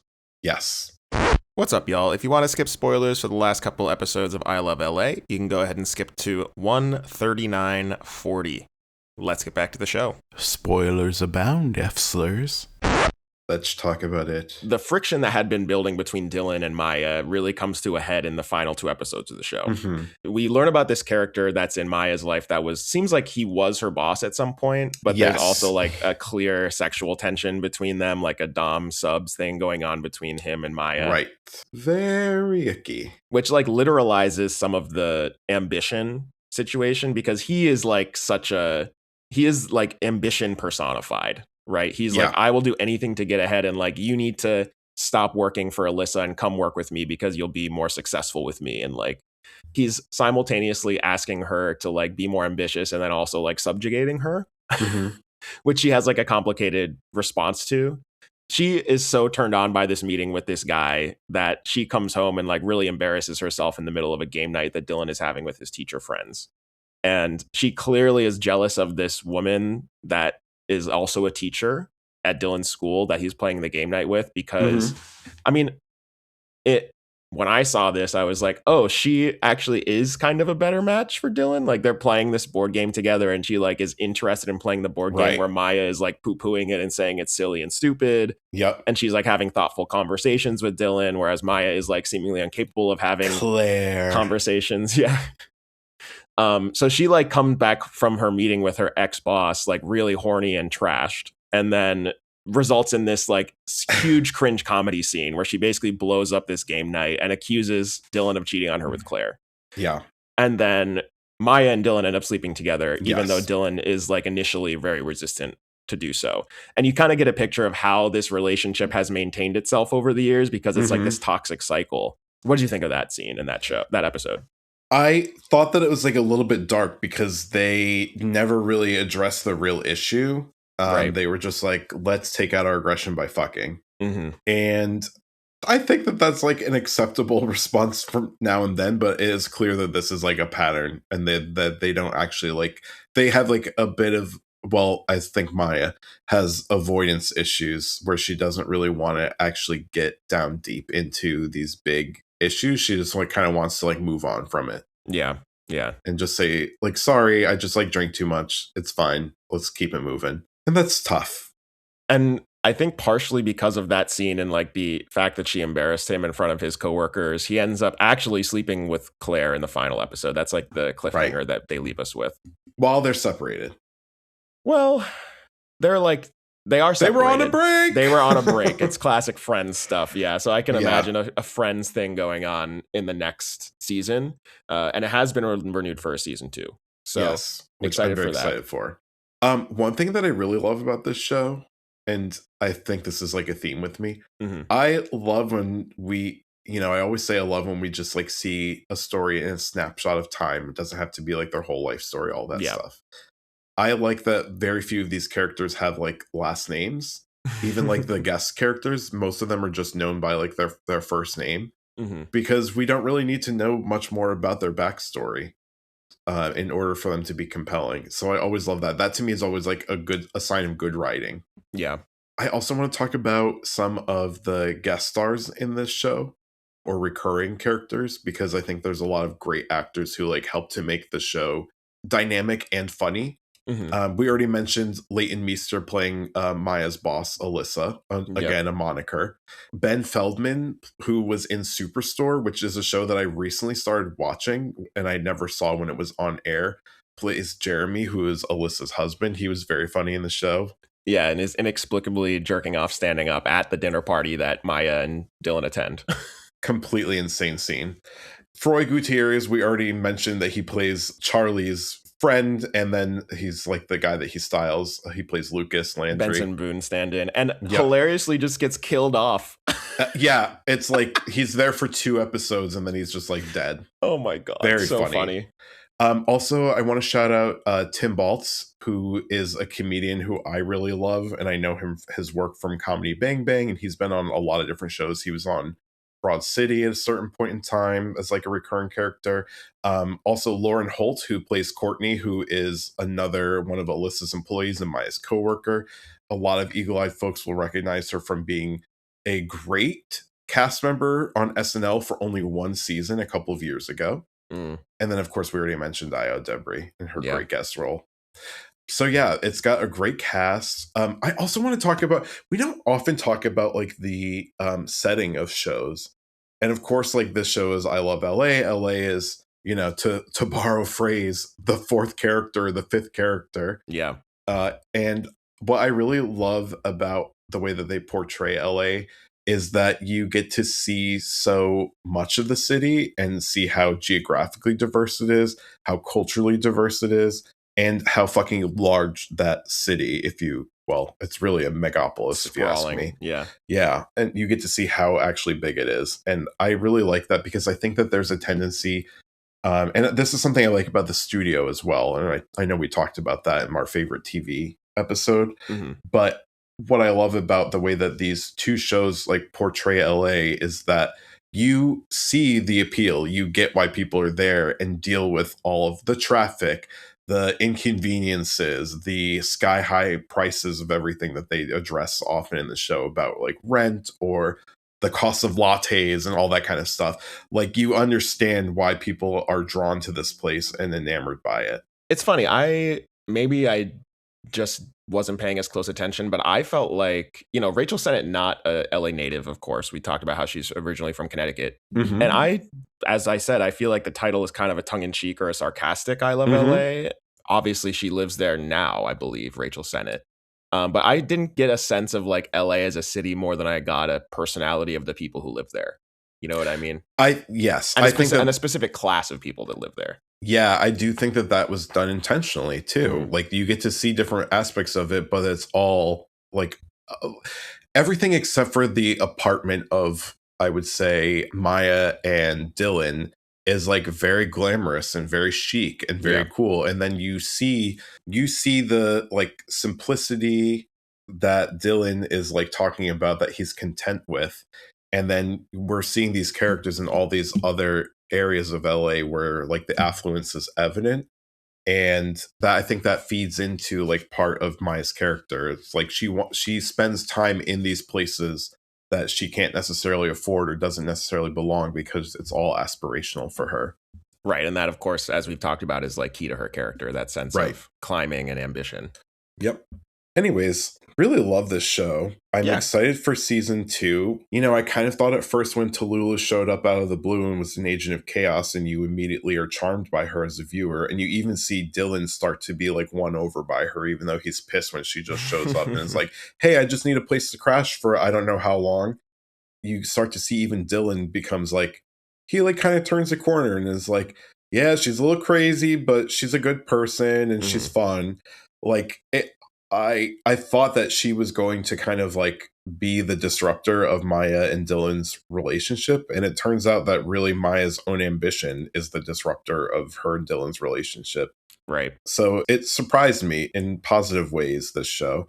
And then, of course, like killing off a character who seems like it's going to become like a big part of one of the other characters' like life it was very funny and unexpected too. So, and of course, also seeing Alyssa and her dysfunctional marriage. Yeah. The show just continued to like surprise me in positive ways and kind of disrupt subvert.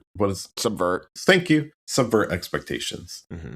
Yeah, it is interesting maybe to think about the politics of the show because I do think, Rachel Sennett is not really like a vocally political person. I'm not saying that she doesn't have opinions, but she's not out there like posting about politics very often. But I imagine that she is like, left leaning just based on her comedy and like, Definitely. But what's interesting is that there does seem to be some like the liberals have gone too far energy to it where Dylan's kind of like relative conservatism, not like in a political sense, but just in that he's like, I am not interested in being ambitious. I'm interested in like stability. Yeah, like stability and staying where I am. And like the fact that he's the only like straight male main character of the show and he's like probably the best person on the show is like counter to what you might imagine like a left-leaning comedy might portray. And then similarly, like Charlie's relationship with the Benson Boone stand-in is like begins and you're like, oh, this guy's going to like really suck, and he's obviously like closeted and is just like in denial. But then it turns out that like the relationship that he has with his like buds is actually like, it's hilarious in the way that they interact. But at the same time, like Charlie, it's like needs healthy, it, right? Yeah. And he is missing that type of actual deep connection with someone. So like it is a little bit, I'm not like saying that it is politically one way or the other, but I do think it's like an interesting show to analyze on that spectrum, Yeah, I hadn't really considered that too much other than like with the conservative Christian friend group actually being fulfilling to Charlie in some way. Yeah. But I hadn't really considered it with Dylan. That'll be cool to watch season 2 through that lens and see how things progress on that front. If it becomes like a more important or more prominent element of the show. Yeah, I don't know that it's necessarily interested in making a political statement. I think it's just kind of like specifically in LA, which of course is a blue city, right? People like liberals can still be bad people. You know what I mean? And like still need actual real connection. So yeah, it's just interesting to see that, because I think that it's nuanced and isn't something that's portrayed very often. Justin, we could get you canceled with that poll quote. Liberals can be bad people and actually need real connection. Yeah, Justin Benavides. Hot take, everyone. Right-wing commentator Justin Benavides. You know, guys, liberals actually can be good people, and they do need connection. Can't you see it on Fox News, talking head style? Absolutely. And on that note, Geoff, let's take a quick break, and we'll come right back with some What's Goods. Okay.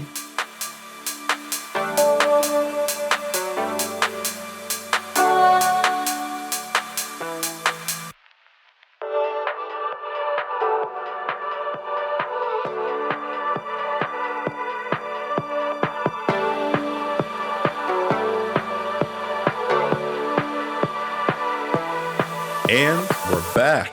We're so back. We're so back, and we're so ready to do a little segment that we do in every episode, Justin. And during that segment, we like to reflect on something that's been important, something prescient, something that has really kind of grabbed us by the balls that week. So, Justin, I'd like to ask you, what's good? Well, Geoff, during the holiday season, it's one of the few periods of time that I have a lot of downtime to play games. And this holiday season, I received as a gift the video game Donkey Kong Bananza. A gift? Bananza spelled like banana. Okay, we have to talk about this very quickly. Okay. I was thinking about your intro, and you said, ooh, banana. Yes. Which I figured probably had something to do with Donkey Kong Bananza. Mm-hmm. But I also feel like you have done several intros that include bananas in some capacity. We'll have to go back and see. I am 100% sure that is not true. Didn't you say something about a banana with that game with the mouse who floats around with a needle and thread? That pretty game, artistic video game, drawn game. Mouse? Yeah, there's like a mouse. She's like the character. That's not a mouse. That's Hornet is her name. She's a hornet? Her name is Hornet. It's complicated. Can't get into the lore. What is she? Okay. There's like she's a bug. She's a bug. Okay, but there's something that the shopkeep says when you walk in. They go like, banana, right? It's bapanada. Oh, bapanada. I was thinking banana, empanada. Okay, never mind. Delete. We're keeping that in. Okay. Anyways, Donkey Kong Bananza. I would say this is like the biggest Switch 2 exclusive that's been released so far in this console's lifespan. It comes from the same team that made Super Mario Odyssey. So this is the 3D Mario starring game. Anne Hathaway. What? Starring Anne Hathaway. Oh. Tom Holland? Matt Damon? Yes, it is Nintendo's take on Homer's The Odyssey. Mario Galaxy Odyssey. No.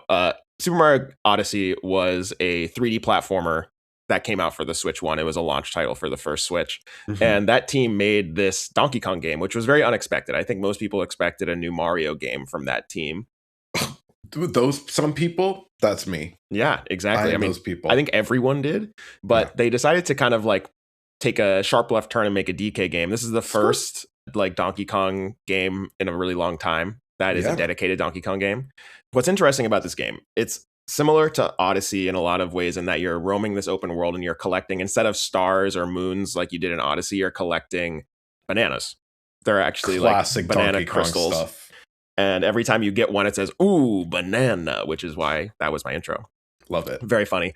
Now, the difference, of course, is that Donkey Kong has a different mode of getting through the world than Mario does. In Mario games, the key action is jumping, right? And that's why they're platformer games. You jump from platform to platform. Sure. It's tricky sometimes, et cetera, et cetera.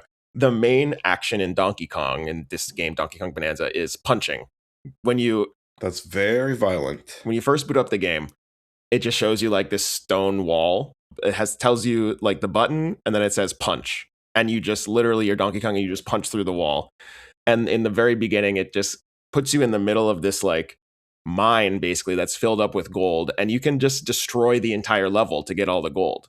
This is the first thing that it does. It's like you can destroy every single level that we put you in just by punching it with DK. And that is the way that you interact with the world. You can punch down, you can punch up, you can punch to the side, you can grab chunks of whatever surface you're standing on. So you can like grab a rock and then throw it. And then interestingly, the different types of surfaces that you can grab have different effects. So like you can grab a piece of ice and you can throw it at a lava flow and it'll harden and turn into stone, right? So like the features of these surfaces that you can dig through and punch through are key to the gameplay. And I just think that, you know, this game has gone a little bit underappreciated in the discourse. You know, like there's been a lot of other bigger games that have come out in the past year that have gotten a lot more attention. And I think that Bananza is really underrated and it's cool. So just wanted to shout it out. I'm having a great time with it. Very good. Donkey Kong game. It's just so maximalist. It is like so interested in being like, you can just do everything you want here. And like the feeling of just like punching through and destroying all of these, like whether it be like gold or crystals or whatever surface you're punching through, it just feels viscerally like really great. You're playing God in this game. Yeah, I mean, you're like a super powerful gorilla, you know? Yeah. You can punch through pretty much anything. So it's fun. That's how I live my life every day. Well, Geoff, while you're living your life, yeah, I would love to know what's been good in your life over the past week. Well, Justin, I'd be happy to tell you. Now, you know how everybody loves them some Great British Baking Show or Great British Bake Off, depending on where in the world you are. I do love that show. Okay, well, you are not alone. Everybody loved that show. Everybody always wants to talk to me about it. And I have to say, I really have not watched too much of it, but I totally get the appeal. It's just sort of a calm show that you can watch where everybody, you want them to succeed and people are just like nice and helpful to each other. And I found my version of this show. And it is a show that was only for one season. It came out in 2022. And it was produced by Magnolia Network, which is a subsidiary of HBO Max. And the show is called La Pitchoune, Cooking in France. And this is a show that is basically about these two women who decided, after they met at the Cordon Bleu as chefs, to reopen Julia Child and Paul Child's French cottage that was in the hills of Provence and start a cooking school for anybody who's able to get themselves to France and pay whatever the fee is. I don't actually know anything about how expensive it is. I imagine it's not a cheap thing to do. But basically, these two chefs like decided to join forces and run a hands-on cooking school in France, in Provence, where they have people come and stay on the property. And they just teach them how to cook by feel and just cook in an intuitive fashion. They don't do any recipes. So basically, these people come for a week, and they come mostly from America, but around the world, to learn how to cook at Julia Child's, like her French countryside cottage. And so these two chefs like invite these people. They come and stay on the property for a week, and they teach them about all the elements of like how to be like a home cook. So they teach them about what herbs to use and where to buy them. Have you ever heard of single source herbs, Justin? I guess. I mean, I can kind of guess from context cues what that is. But no, I haven't heard of it. What is it? Okay, so I'm sure that you could deduce this, but single source herb means that you use herbs that come from one person. You're not going to the store and buying like dried herbs from Aldi or Trader Joe's. Right. So do you know the person who grew the herbs, or you're buying from a proprietor who got the herbs from a farmer and then they're going right to you? They're not mixed up. An herb from a single location. Herbs from a single location. Yes. Exactly. Just like you or I might do if we have herbs outside in our garden. You understand. So we learn about that. This cottage is called La Pitchoune, and it is outside of this like medieval French village. Absolutely beautiful setting.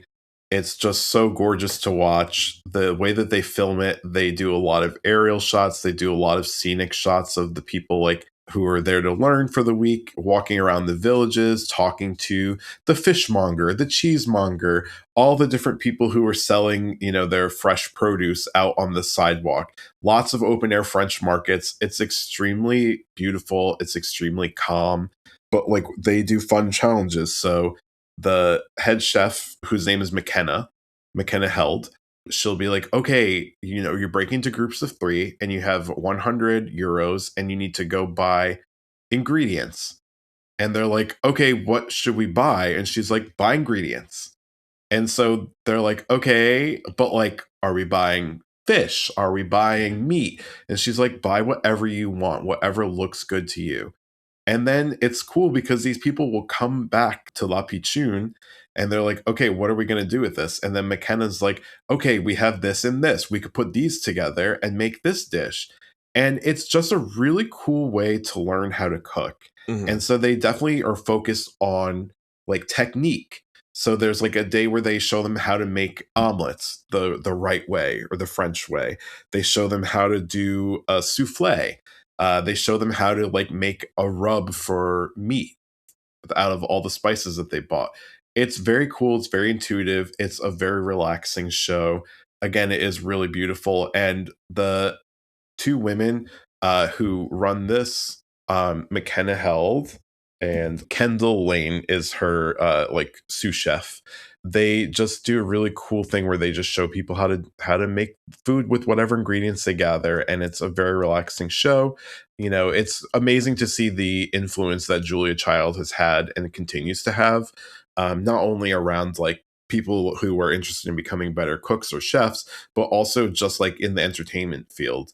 Like there are a lot of shows inspired by her, like this one, and there's even still shows, like there's a show on HBO Max about Julia Child, a fiction show, historical fiction show that's really good, and I think has been nominated for a couple of Emmys. But anyways, if you want something very relaxing to watch, there's only like 8 episodes or 7 episodes. It's called La Pitchoune, Cooking in France, and you can stream it on HBO Max. Sounds wonderful. Sounds wonderful. Well, I mean, you had me at Great British Bake Off. You know, I love that show. Very peaceful, fun watch, yes. You know? This is very peaceful, and you're just rooting for everybody, and it's cool to see people gain confidence in the kitchen. Awesome. Well, Geoff, this has been a really wonderful episode. So fun. And you know what? The Golden Globes are wild. Love to see it. They were crazy. Can you believe that? Can you believe that they did that thing? Yeah, I can't believe they did that. Could you believe the Best Actor speech? Wild. Yeah, Timmy C literally played a live ping pong match on stage. It's crazy. It was wild. I couldn't believe he did it. We love to see that, though. Talk about method. He worked on it for 7 years, Justin. Yeah. All right, well, I'll see you next week when we talk about Marty Supreme, Geoff. Speaking of Timmy C. Oh my God, I forgot we're talking about this anxiety-inducing film. It's going to be a fun convo. I've got to prepare myself for this one. But until then, bye. This has been Bants with Geoff and Justin. Bants is created and produced by Jeff Taylor and me, Justin Benavides. Graphic design by Jeff Taylor. Editing by Justin. The theme music for Bants is the track Nebraska With You by Sam Day and is provided by No Copyright Sounds.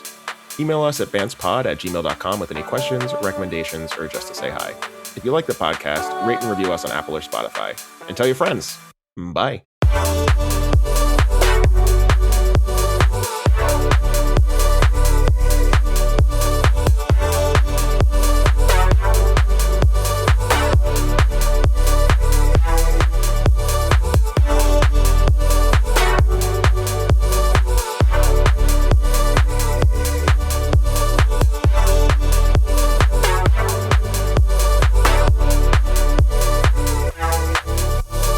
Going down on her in your vintage rug. Going down on her on your vintage rug, but she's so bar. Come on now. There's been a lot of talk about cunnilingus in the culture. There certainly has. Knee deep in the passenger seat. That does feel like an attempt to crib from Chapel, that's for sure. Wow, Justin said no new ideas under the sun.